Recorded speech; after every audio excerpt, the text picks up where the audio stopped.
Today we're doing a few spring-inspired home decor DIYs. If you're new, my name is Carolyn and I'm glad you stopped by. Let's get into these DIYs. For this first one, I've got this stack of wire waste baskets from the Dollar Tree. You can pick up as many as you'd like if you want to make these, maybe just make one if you wanted. But I'm going to make a whole bunch of them because I'm actually going to use these out in our garden this year to keep little critters off of the plants as they're starting to grow. We have quite a few rabbits. We have deer out here in the area, and so I'm making some garden cloches, but these definitely could be used indoors as well as decor. I'm basically going to do each one of these a little bit different from the other, but spray paint them all the same color. I just went into my craft stash and dug out little things that I thought would work, different little cabinet knobs that I had, and some canning rings and lids, and just any little thing. And of course I needed to get out washers, bolts, screwdriver, and just going to style each one of these a little bit different than the other. A Crocodile Big Bite is going to come in very handy for this craft, but of course you could also take a hammer and nail onto a piece of wood and hammer a hole into your canning lid if you choose to use them. This one I just cut the bottom off of the waste basket. Now I'm going to use this wire tie, zip tie here, to weave in and out at the very top row on this where I cut the bottom off, and then I'm going to pull and cinch the bottom of this, which is now the top, cinch it closed to make a dome. The longer your zip tie is, the easier this part will be. Because mine was shorter, I had to pull and to get more of that zip tie to keep doing the weaving, but it worked out fine, and it was plenty of zip tie there for me to get the job done. But you will have to do a little bit of folding, and this wire is very malleable, and you'll be able to, it doesn't take a whole lot of strength to bend it, to the look that you want.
You can get cabinet knobs at Walmart for about $1 each. They have the wooden ones.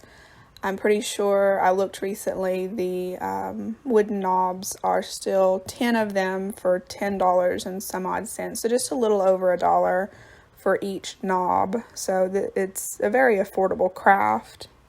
On the inside, underneath where you're putting the knob on, you will have to either use a washer or another canning lid, something to prevent the bolt head from going through the wire there where it's gathered.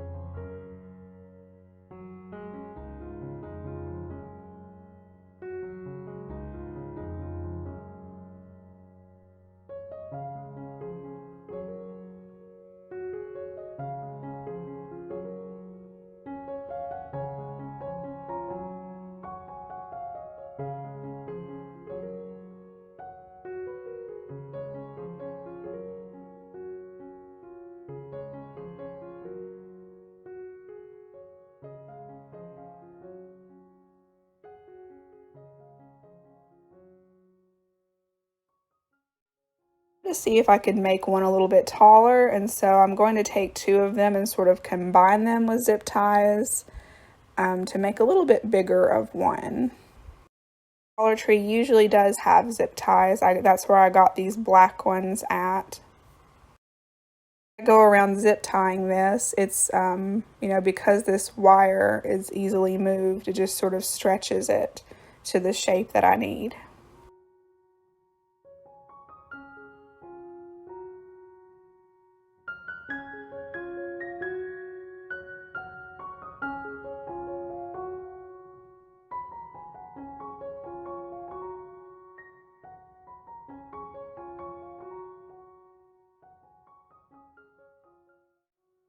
And if the bolt that comes with your knobs, like this wooden knob here is from Walmart in that pack, in that 10 pack.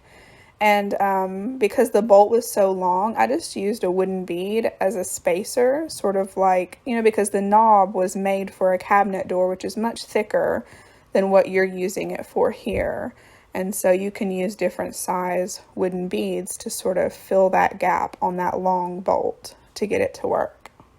I took them outside and spray painted them gold, except for the taller one I spray painted in copper. These are very cute, especially the dome-shaped ones for indoors, for home decor purposes. When I use them out in the garden, I'm going to use some stakes, some landscaping fabric stakes to keep them secured to the ground.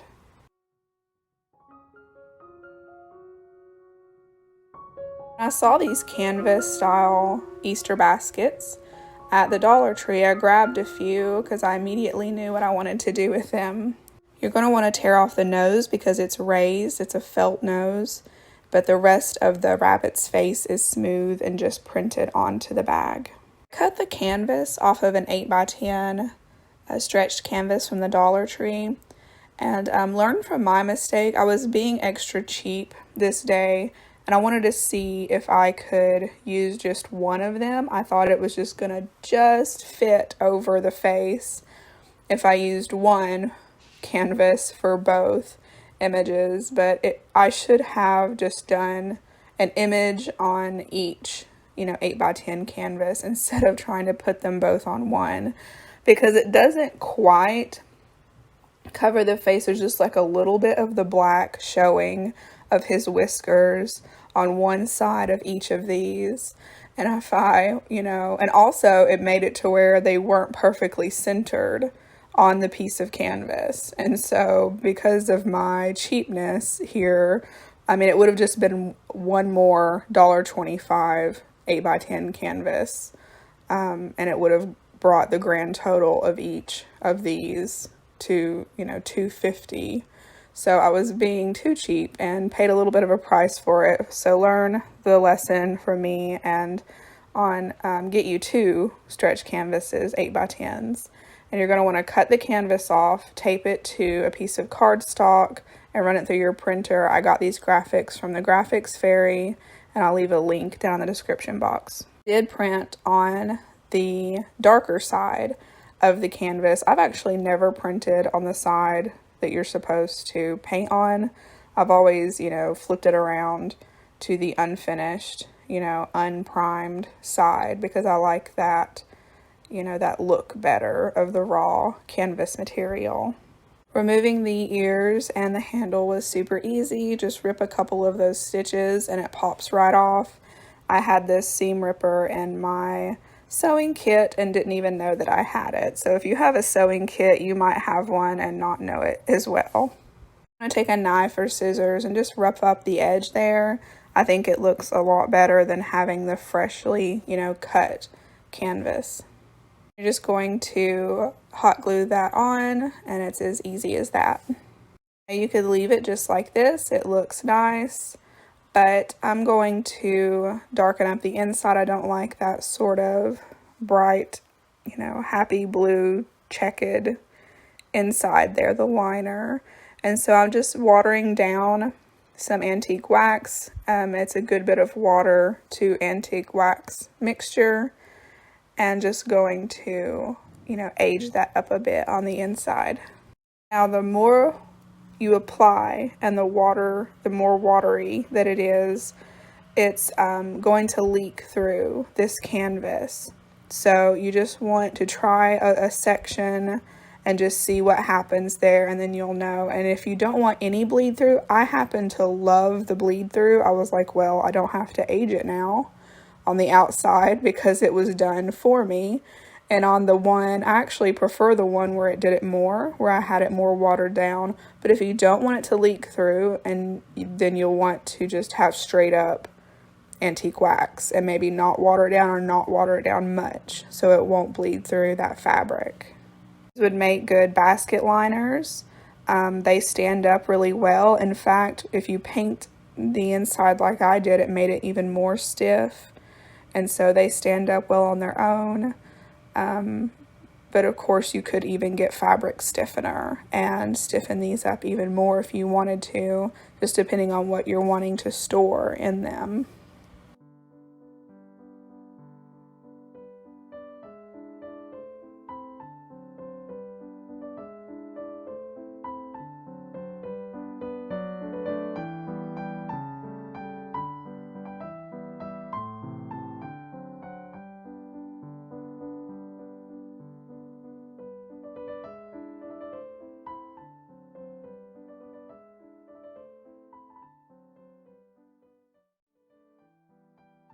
Of these old seed boxes that they would put in stores to, display seed packets and sell seed packets, and they're very pricey, and I'm sure these are a little bit bigger than the one I'm about to make, but I wanted to get the same vibe as these without having to, spend that kind of money to buy one, though I would love to, just don't want to do that right now. So I have this little cigar box from Walmart. It was $5, and they have these identical ones at the Pop Shelf. I actually finally went to that store and I saw those, and just took a note of it that they had the same ones.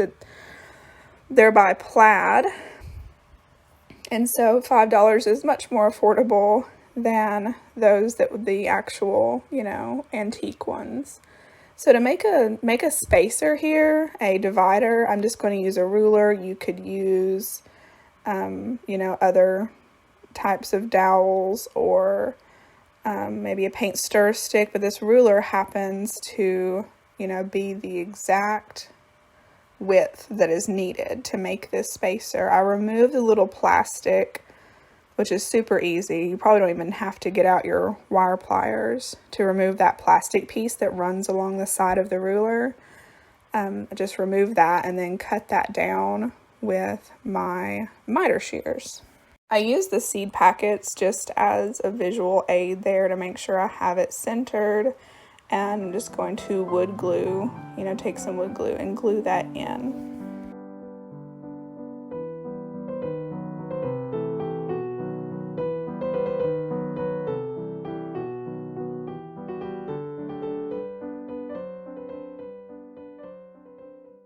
I'm going to use antique wax on this, and I will have this printable in the description box for you. Of course, you can paint this white, leave it natural, do whatever finish matches your decor. And I also wanted to note that I did print this on craft printer paper. They have that on Amazon. I can leave that in the description box as well. It's like $5 for 50 sheets, and I've already used up the whole pack. I need to buy some more. I love, printing on craft paper versus printing on, bright white paper. And I'm just using a glue stick to glue this on the inside. I wasn't going to put an image on the outside, but I ended up just getting another image that sort of matched off of another image of a box that was for sale. And went ahead and glued that on the outside as well. If I ever want to keep this closed, I didn't want it to be too plain, though I am planning on displaying this open.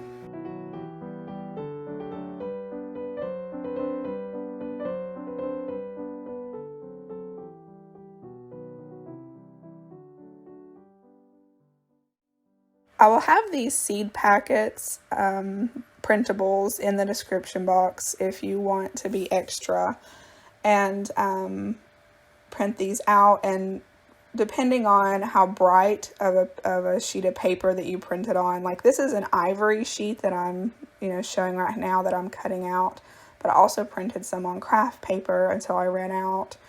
And if you print it on bright white, the colors will be, more vibrant and stand out, if that's more of the look you want to go for, because these images do have vibrant colors, but when you print on darker paper like I do, it sort of dulls everything down, which I like, but you might not. But I was just showing you there, how to cut out each one. I really, again, being cheap, really made sure to fit 2 of these on each sheet, so you're not having to use one piece of paper for each seed packet. That seemed crazy to me. So I fit them on there, and you're going to want to do borderless or marginless printing. Like go into your page setup and set your margins at 0 whenever you print this out.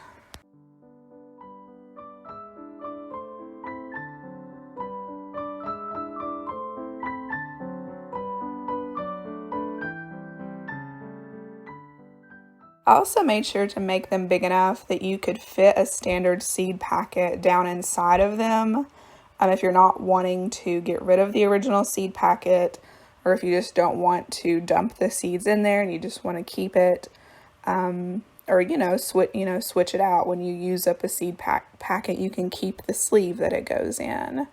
And so I just wanted to show you here that if you don't want to use your printer or, mess with all that, the cutting out, you could just age. If you're wanting to make these brightly colored seed packets match this old-timey looking seed box, you could just age up your existing seed packets. It wouldn't take, very long. This pack of tissue paper, you can just Mod Podge on the front of your seed packets if you wanted. It, is just $1 for a good size pack at Hobby Lobby. And, or you could just throw some antique wax or maybe some brown ink on your seed packets to age them up if you're using this more for, decor instead of, more like a, actual seed storage. But I am going to use this as actual seed storage.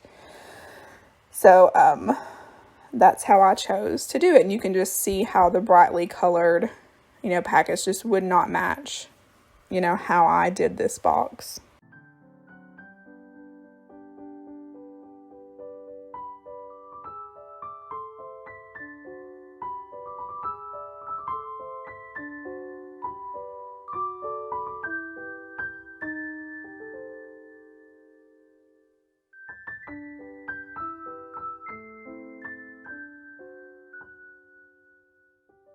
Thank you so much for watching today. If you like this video, give it a thumbs up and subscribe if you haven't already so you don't miss any future videos. I do affordable DIYs that are in a vintage farmhouse and primitive style, sometimes French country, but of course all crafts are customizable to your own decor just by changing the paint colors and textures. I hope you all have a wonderful day. See you in the next one.